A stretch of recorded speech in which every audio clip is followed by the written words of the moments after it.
Cuando Juancho me invitó, recordé que en este libro, Ciudad, Espacio Público y Cultura Urbana, que son las conferencias de la Cátedra de Imágenes Urbanas, tuvimos una conferencia estupenda de Adriano González León. Fue la última, sí, creo que fue la última conferencia que él dio antes de morir, y hizo una reflexión muy vivida desde la literatura y desde la vida personal de la importancia que tiene la noche, la nocturnidad y la bohemia en la vida urbana. Y en esa reflexión, una de las cosas que cuando volví a leerme el texto me hizo recordar la primera conferencia de este libro, y es la de Juan Nuño, que habla de cómo la valoración de las ciudades ha estado históricamente marcada por dos visiones. Una visión trágica de que las ciudades son el lugar del pecado, de lo peor, de la contaminación, que viene de la matriz de pensamiento judeocristiana, y una visión estupenda, extraordinaria, de que las ciudades son el reino de la libertad, el reino del placer, del goce y sobre todo de la polis, que viene de la matriz grecorromana. Y desde esa postura, que es la que sigo, la de la matriz grecorromana, uno podría hacer una historia de la evolución de las ciudades de acuerdo de la evolución de la noche, del hedonismo, del goce, del placer y de la bohemia. Y la bohemia, que nos explicaba Adriano ese día, viene de un lugar de Checoslovaquia. La palabra viene de Bohemia porque de allí surgían los gitanos, gentes de mal vivir, gentes de la noche, gentes desconcertantes, gentes de malas costumbres. Y lo que trato de hacer en estos 15 minutos es tejer rápidamente cómo las ciudades que son mejores ciudades, o que se fueron volviendo mejores ciudades, tienen, entre otras cosas, como característica que tienen una gran vida nocturna, que tienen una gran noche, que la noche incluso es una extensión del día, sobre todo porque la noche tiene el exquisito, maravilloso olor del pecado, de lo ilegal, de lo que no se hace de día. Pero además la noche, y pensaba cuando me dijiste, en la primera idea que yo tengo de lo que es el comienzo de la noche en la vida urbana, es una película de Ariane Mushkin que se llama Molière, en la cual Molière, siendo niño, qué casualidad, es un ejército que sale a reprimir el carnaval, porque es el paso del mundo pagano al mundo católico. El ejército reprime bestialmente a los que celebran el carnaval porque es la sobrevivencia del mundo pagano, pero en la noche se reúnen en un aquelarre escondido brujas, prostitutas, mendigos, borrachos, pervertidos y sobre todo gente de teatro. Y Molière, que tiene como 7 años, va viendo todo aquello, y a partir de ese momento, creo que es lo que insinúa la escena, decide ser actor. La noche en la Edad Media ya es el lugar de la otra cultura, de la cultura que no es la religiosidad, el poder, sino la cultura de los bajos instintos, del placer, de la libertad en definitiva. Y si uno empieza a hacer un seguimiento de todo esto, va consiguiendo que toda ciudad que se va volviendo importante tiene una especie de épica de la nocturnidad. Y la noche no solamente se convierte en un hecho literario, sino que es un lugar de creación, además de todo lo otro. Si uno revisa, por ejemplo, las grandes experiencias bohemias, encuentran lo que significó en Buenos Aires, mucho antes de la literatura, la noche, para que surgiera ese fenómeno musical extraordinario llamado el tango. Un fenómeno musical originalmente de burdeles, de lunfardo, de compadrito, de una lengua que se opone a la lengua dominante burguesa, y que ha derivado 100 años después en estas cosas extraordinarias como Piazzolla o como Mederos, pero que fue una cosa producto de la noche. Cuando uno revisa toda la mitología de París, y la recrea muy bien Woody Allen en su película sobre París, está asociada inexorablemente a la vida nocturna, a Montparnasse, la Coupole, desde el siglo XIX,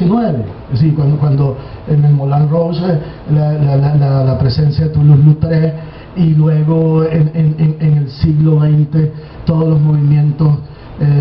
o Viena incluso, todo lo que está asociado a la vida nocturna de Viena, el movimiento Dada y posteriormente el movimiento surrealista. Y así uno podría hacer una especie de historia de cómo la nocturnidad ha sido fuente decisiva en las creaciones de las más importantes movimientos musicales, literarios, plásticos, pero también políticos. Todo lo que gira, por ejemplo, en la guerra civil española, los movimientos republicanos alrededor de los bares, y todo lo que viene después en bares como el Pombo en Madrid, donde Gómez de la Serna, Federico García Lorca y todos estos empiezan a gestar lo que son sus nuevos movimientos literarios. En Barcelona, en Los Cuatro Gatos, todo el surgimiento del modernismo, los bares mitológicos de Florida y Lavalle en Buenos Aires, ya no estoy hablando del lunfardo y del tango, sino de los grandes movimientos literarios que se generan precisamente al amparo de la noche. Y uno podría también meter allí de una manera muy interesante cosas que nos importan a los latinoamericanos, como la noche de Nueva York, todo el movimiento del jazz,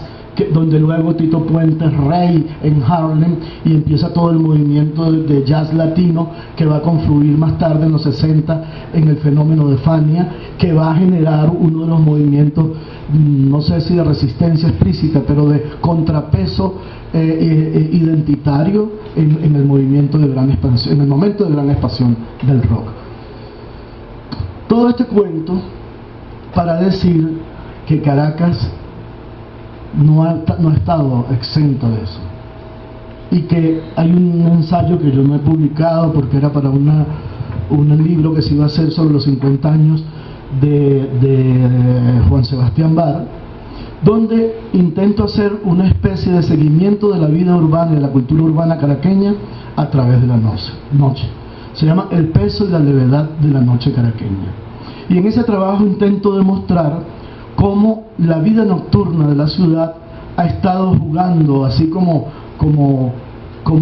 alrededor del río, mudándose de la izquierda derecha a la izquierda, o más bien aquí sería de la izquierda sur a la izquierda norte, de la izquierda norte a la izquierda sur, y que uno podría hacer una historia del desplazamiento de la noche caraqueña a través de esa topografía, se podrá decir, o geografía del goce de la noche. Y en ese intento comienzo mostrando cómo la noche caraqueña de los 50 era una noche realmente extraordinaria. Es una noche que tiene su eje central en el eje que va, no por casualidad, del círculo militar hasta la Cigoña, pero que en el camino tiene restaurantes como el primer restaurante chino donde se hizo en América Latina un pato laqueado, que es el Palmar, el primer restaurante vasco de la ciudad, que es el Costa Vasca, la Belle Époque, que después fue semantizado y convertido en bar nocturno juvenil, pero en ese el primer restaurante de carnes uruguayas, y en ese eje que se iba extendiendo hasta el Hotel Tamanaco, con los grandes carnavales donde venían los grandes músicos de la música latina, Celia Cruz, Tito Puente, los mejores venían a pasar las navidades aquí. Ciudad petrolera, comienza una forma de la noche que no había existido en esta ciudad, y luego se muda como gran paradigma, pasa el río y se muda a Sabana Grande. Y en Sabana Grande está la época de la bohemia política, además, que llega a tener sus grandes momentos en lo que llamaban, primero en el Gran Café, en Sabana Grande, en el Boulevard, donde habían espacios que Adriano cuenta explícitamente cómo comenzando los 70, y ya ellos regresando de París dicen: vamos a construir el barrio latino aquí. Y en ese eje donde había dos librerías, la librería Suma y la Cruz del Sur, un café extraordinario italiano que era el Piccolo Café, una pizzería legendaria de encuentro de músicos, poetas, escritores, que era la Vesuviana, el Gran Café, tenía una contraparte en la calle paralela, que era lo que se llamaba el Triángulo de las Bermudas, donde estaba la relación entre el Vecchio Molino, la Bajada y el de la esquina, que era Francos. Y ahí se gesta una de las cosas más prototípicas de la bohemia de la época, que es la República del Este. Probablemente la más organizada, sistemática forma de la bohemia intelectual venezolana, muy criticada desde la ultraizquierda, muy celebrada por la izquierda que se estaba plegando a la vida democrática, pero en todo caso que genera los primeros grandes mitos de la vida nocturna caraqueña, que son los que luego serían reunidos en los años 80 en una exposición que se hizo en la Biblioteca Nacional, que se llamaba Vino, Poesía y Revolución, y que son esas figuras que podríamos designarlas los mártires de la noche, que es el grupo de poetas y literarios que entran en grados elevados de alcoholismo y de enfermedades tempranas, y que tienen su mejor expresión en Ludovico Silva, que no por casualidad escribió un libro llamado In Vino Veritas, pero también en Orlando Araujo, que no por casualidad escribió un libro llamado Cuentos de Caña y Muerte, y tiene su expresión en la vida de Adriano González León, y en la de Caupolicano Valles, y en la de tantos otros poetas y escritores que hicieron de esa vida nocturna una especie de forma de sazón, de desencanto por todo lo que había sido el fracaso de la guerrilla, y que está también resumido en el poema de Derrota de Rafael Cadenas. Estoy hablando muy largo, ¿verdad? No. En ese mismo lugar aparece o se condensa una noche importantísima para la vida de la ciudad, que es la noche de la salsa, que es distinta a esta noche, y que tiene lugares fundamentales para el surgimiento de nuevas maneras de hacer música urbana de salsa en Caracas, como el Delia, que es una pizzería de donde surge un grupo como el Cadáver Exquisito, entre otros. O lo que va ocurriendo más abajo en La Pelota, o lo que años después ocurre en el Maní, en el famoso Maní, pero también arriba, más arriba en Le Cachet, en la Avenida Libertador, que son hijos del primer gran momento de la noche musical caraqueña, que fue la noche de El Rosal, los años 70, donde un eje formado por el Feeling, el Juan Sebastián Bar, y un lugar extraordinario que no duró mucho, que se llama Las 100 Sillas, que lo inauguró además Mongo Santamaría en la primera noche, y eran 100 sillas exactamente lo que había, conformaron una manera de disfrutar de la música que había en muy pocas ciudades latinoamericanas, y en Sudamérica en ninguna, salvo Buenos Aires, pero que no hacía estos géneros musicales. Me gusta decir que después la noche se mudó otra vez hacia la Ribera Sur, y es la noche que en ese momento presidía, para decirlo de alguna manera, el estereotipo o la imagen de Boris Aguirre, que es la noche posmoderna, la noche del antro en el centro comercial Los Chaguaramos, hoy en estado de destrucción, y la noche brasileña que quedaba a unas cuadras en un lugar llamado La Padrona, en donde muchos de los que están aquí, bastantes caipiriñas bebieron, y sobre todo disfrutábamos de la música bossa nova, la samba, en esa versión tropicalizada. Y luego vino un periodo muy fashion, muy vaporoso, que fue la mudanza de la noche a las Mercedes, y es la noche para exhibirse, la noche de la musique, la noche del barbú, pero un lugar muy interesante porque fue el mejor lugar para hacer jazz, que era el Fedora Jazz, un lugar que incluso tenía una pequeña tarima,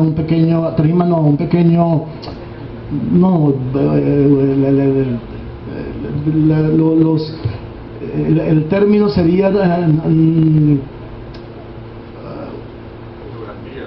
sí, una gran escenografía, no me viene la palabra, de lo que era o de lo que se había vivido los que viajaban en una buena sala de jazz nocturno con un buen trago, los que conocieron el Village Vanguard o el Blue Note y que podían vivirlo aquí en la ciudad. Digamos que esto es un trabajo o una interpretación de la ciudad que está por hacer, porque las ciudades son también la historia de la noche. Lo que hemos vivido en Caracas, producto básicamente de la inseguridad, lo han vivido otras ciudades que perdieron la noche. Yo tuve la suerte de conocer muy joven el último año de la dictadura argentina,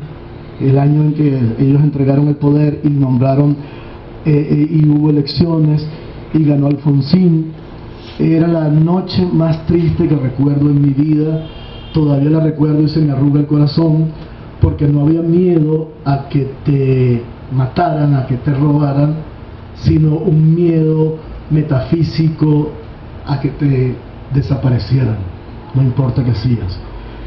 La noche la han perdido muchas ciudades. Hay un libro extraordinario que se llama Maneras de volver a casa, de Zambra, un escritor, debe tener 40 años más o menos, chileno.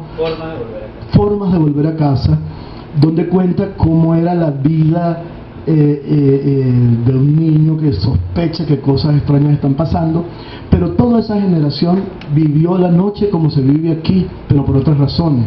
Salían las fiestas empezaban a las 6 de la tarde y terminaban a las 6 de la mañana. Había que dormir en la casa de los amigos, sobre todo los adolescentes. Aquí más o menos ocurre exactamente lo mismo. Cada vez más los padres o los tíos nos organizamos para que un día duermen en una casa y otro día en otra. La noche también se ha perdido por las guerras. La noche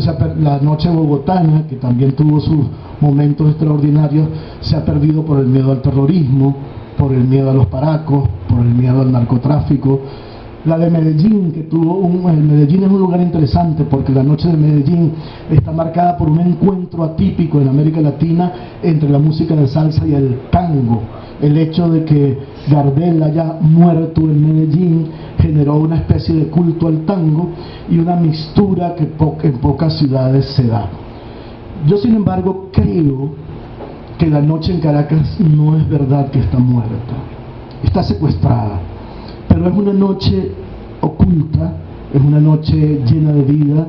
Si uno revisa algunos movimientos musicales que han surgido en este tiempo, si uno revisa estos encuentros, este lugar, no es la nocturnidad de antes, efectivamente, pero tampoco está totalmente muerta y tampoco está totalmente secuestrada. Caracas es una ciudad ideal para la noche, por su clima, por su temperatura, por esa especie de viento suave, no frío, pero sí mejor que el del día, que recorre a la ciudad. Y yo creo que cuando esto pase, que va a pasar, no sabemos cuánto dure,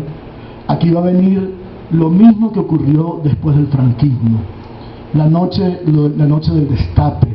la noche de la libertad, la noche esa que durante casi 15 años los españoles que tienen 60, 70 años vivieron con mucho gusto, y la noche seguirá siendo lugar de encuentro, lugar de libertad, lugar de pasiones. Por eso yo creo que la noche es mejor que la tarde. Digo por los boleros, hay un bolero de Manzanero que dice: esta tarde vi llover, vi gente correr y no estabas tú. En cambio hay un bolero que no sé de quién es, que dice: la noche de anoche, revelación maravillosa que me hace comprender que yo he vivido esperando por ti. Gracias.